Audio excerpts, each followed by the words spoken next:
সুপ্রিয় শিক্ষার্থী, আসসালামু আলাইকুম। তোমরা সবাই কেমন আছো? আশা করছি তোমরা সবাই সুস্থ ও নিরাপদে আছো। আজকে আমরা পড়ব আমাদের মর্গানের যে পরিবারের উৎপত্তি সম্পর্কে তত্ত্ব আছে সেটি।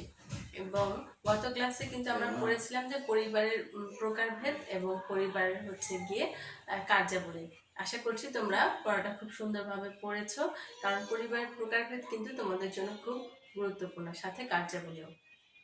তো আজকে আমরা পড়ব কি মর্গানের যে পরিবারের উৎপত্তি বা বিবর্তন সম্পর্কে যে তত্ত্ব আছে সেটি। এখন এই বিষয়ে মানে পরিবারের উৎপত্তি সম্পর্কে দুই ধরনের প্রবক্তা আছে। প্রথম যে ধারার প্রবক্তা তারা বলেছেন, ওয়েস্টারমার্ক তার হিস্ট্রি অফ হিউম্যান ম্যারেজ গ্রন্থে বলেছেন যে পরিবার পৃথিবীতে শুরু থেকেই ছিল, এবং তিনি উদাহরণ হিসেবে দেখিয়েছেন যে যখন কোনো প্রাণীকে তার স্বাভাবিক পরিবেশ থেকে নিয়ে এসে যদি তাকে গিয়ে গৃহপালিত করার চেষ্টা করা হয়, তখন দেখা যাবে যে তার ভিতরে অবাধ যৌনাচারের প্রবণতা দেখা দেবে। কিন্তু যদি তাকে তার স্বাভাবিক পরিবেশ মানে তাকে যদি বনে লালন পালন করা হয়, তখন দেখা যাবে যে সেও তার সঙ্গিনী খুঁজে নিচ্ছে, অর্থাৎ সেখানেও পরিবারের অস্তিত্ব আছে। উনি বলেছেন যে প্রাণীর ভেতরেই যেহেতু এই ধরনের গিয়ে আচরণ দেখা যায়, তাহলে কেন সাধারণ মানুষের ভেতরে এই পরিবার প্রথা দেখা যাবে না। এবং উনি বলেছেন মানুষ পৃথিবীতে শুরু থেকেই পরিবার প্রথা ছিল, অর্থাৎ সেখানে সঙ্গিনী নির্দিষ্ট করে সন্তান লালন পালন সহ পরিবারের প্রথা ছিল। আর দ্বিতীয় ধরনের যে প্রবক্তা হেনরি লুইস মর্গান, তিনি তার অ্যানসিয়েন্ট সোসাইটি বইতে যেটা বলেছেন যে না, পৃথিবীতে বর্তমান যে গিয়ে পরিবার প্রথা এটা তখন ছিল না, তখন মানুষের ভিতরে অবাধ যৌনাচার ছিল, এবং বর্তমান যে পরিবারের রূপ সেটা একটা দীর্ঘ বিবর্তনের ফলাফল। তো এই ধরনের তত্ত্বের কথা বলতে গিয়ে উনি কয়েকটা ধাপের বর্ণনা দিয়েছেন যে বর্তমান এই পরিবারের রূপ কয়েকটি ধাপ অতিক্রম করে এসেছে। এখন আমরা প্রথমে চলে যাব যে উনি প্রথম ধাপকে কি বলেছেন। প্রথম ধাপকে উনি বলেছেন রক্ত সম্পর্কীয় পরিবার বা কনস্যাঙ্গুইন ফ্যামিলি।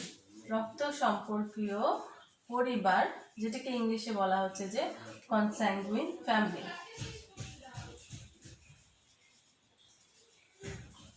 অর্থাৎ আদিমকালে যেটা হতো যে সেখানে নিজ জ্ঞাতি গোষ্ঠীর ভেতরে, সেটা আপন ভাই বোন বা রক্ত সম্পর্ক খালাতো মামাতো ভাই বোনদের ভেতরে রক্ত সম্পর্কীয় ভাই বোনদের ভেতরে বিবাহ হতো। যেহেতু তখন মানুষ কম ছিল, সেখানে বিবাহগুলা সেই রক্ত সম্পর্কীয় আত্মীয় স্বজনদের ভেতরেই হতো। এরপরে উনি যেটা বলেছেন যে দ্বিতীয় ধাপে যেটা এসেছে সেটা পুনর্মিলন পরিবার বা দলগত বিবাহ ভিত্তিক পরিবার। দলগত বিবাহ ভিত্তিক পরিবার বা পুনর্মিলন পরিবার বা পুনর্মিলন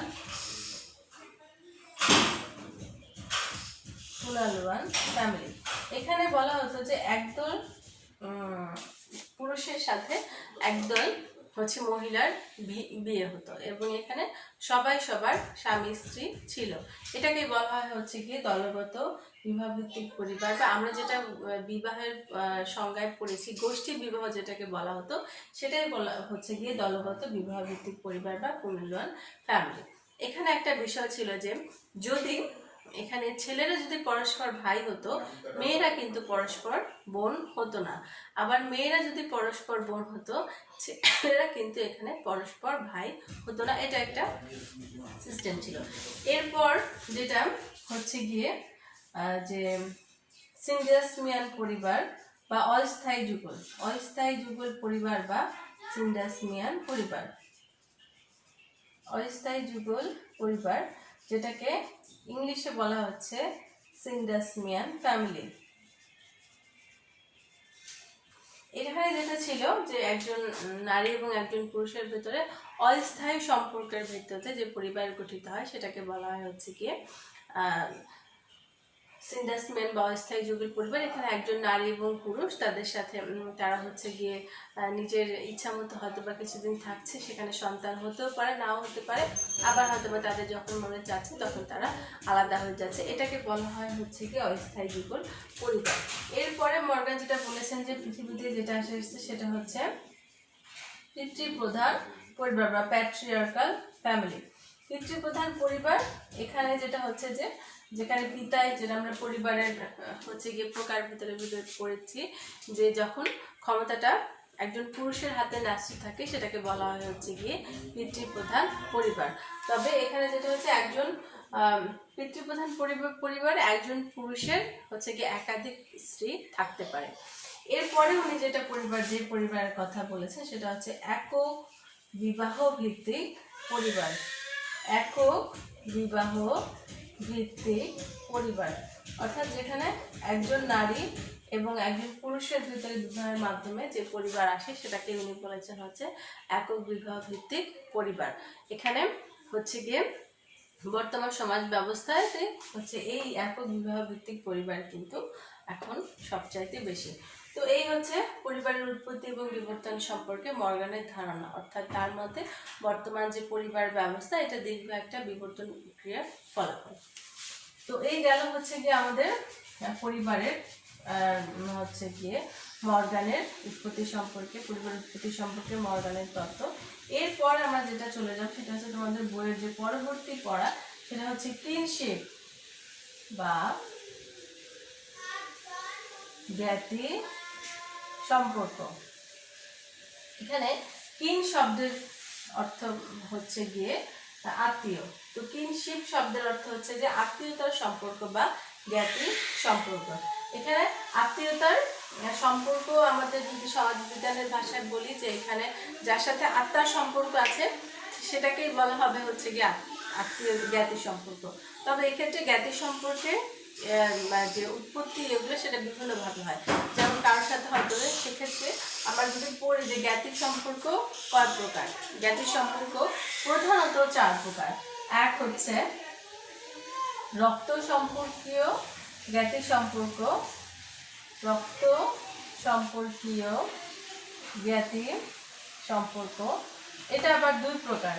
একটা হচ্ছে পিতার দিক থেকে বা পিতৃসূত্রীয় জ্ঞাতি সম্পর্ক, পিতৃসূত্রীয়, আরেকটা হচ্ছে মাতৃসূত্রীয়। অর্থাৎ যেখানে পিতার পরিবারের যে আত্মীয় স্বজন তাদেরকে বলা হচ্ছে পিতৃসূত্রীয়, হচ্ছে যে রক্তের সম্পর্কে আত্মীয়। আর মাতার দিক থেকে যে আত্মীয় স্বজন আছে যেমন মামা, খালা, খালাতো মামাতো ভাই বোন, এদেরকে বলা হচ্ছে যে মাতৃসূত্রীয় জ্ঞাতি সম্পর্ক। 2 নম্বরে যেটা আছে সেটা হচ্ছে গিয়ে বৈবাহিক সূত্রে জ্ঞাতি সম্পর্ক। বৈবাহিক জ্ঞাতি সম্পর্ক অর্থাৎ বিয়ের মাধ্যমে যে ধরনের জ্ঞাতি সম্পর্ক তৈরি হয়, বিয়ে যেহেতু দুটো পরিবারের বন্ধন, সেক্ষেত্রে একটা বিবাহের মাধ্যমে অনেকগুলো নতুন সম্পর্ক তৈরি হয়, সেটাকে বলা হয় হচ্ছে বৈবাহিক সূত্রে যে জ্ঞাতি সম্পর্ক সেটা। 3 নম্বর যেটা আছে কিছু কাল্পনিক জ্ঞাতি সম্পর্ক।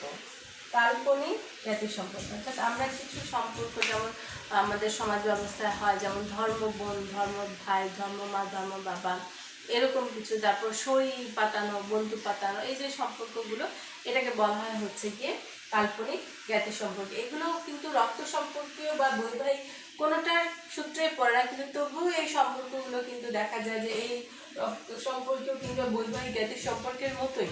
তো সেই জন্য এটাকে বলা হয় হচ্ছে গিয়ে কাল্পনিক জ্ঞাতি সম্পর্ক। এরপর যেটা আছে সেটা হচ্ছে প্রথাগত জ্ঞাতি সম্পর্ক। প্রথাগত জ্ঞাতি সম্পর্ক। প্রথাগত জ্ঞাতি সম্পর্ক হচ্ছে সেই সম্পর্কগুলো মানে দেখা যায় যে আমরা একটা এলাকায় থাকি, সেখানে হচ্ছে গিয়ে কিছু দেখা যায় যে বাবার বয়সী মানুষকে আমরা চাচা বলছি, হচ্ছে মামার এলাকায় গিয়ে মামার বয়সী মানুষকে মামা বলছি, তারপর হচ্ছে এলাকায় বড় ভাইদের নিজেদের ভাইয়ের মতো ট্রিট করা। তো এই বিষয়গুলোকে বলা হয়েছে প্রথাগত জ্ঞাতি সম্পর্ক। তো জ্ঞাতি সম্পর্ক কিন্তু প্রধানত এই 4 ধরনের।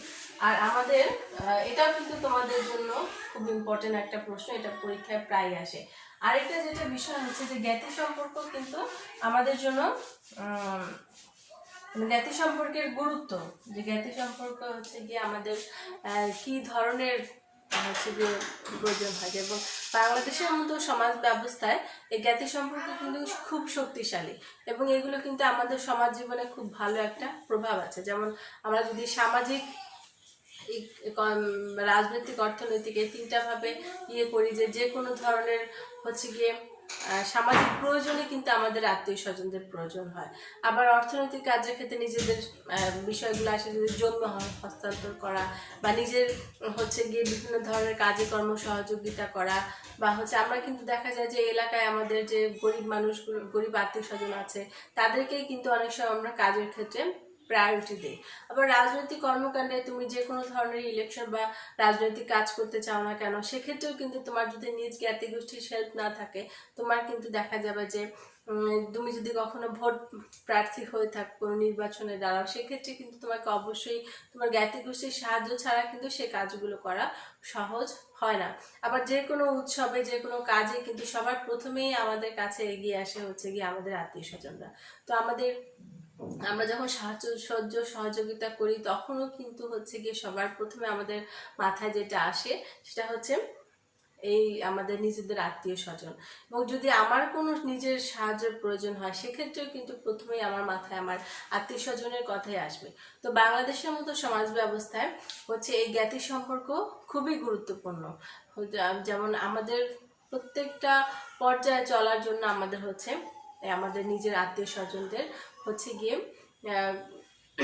প্রয়োজন আছে। আর এটার কিন্তু একটা ধর্মীয় বিষয় আছে, যে আমাদের ধর্মে কিন্তু হচ্ছে গিয়ে এই নিজ আত্মীয় স্বজনদের সাথে হচ্ছে গিয়ে সম্পর্ক রাখার কথা বলা হয়েছে।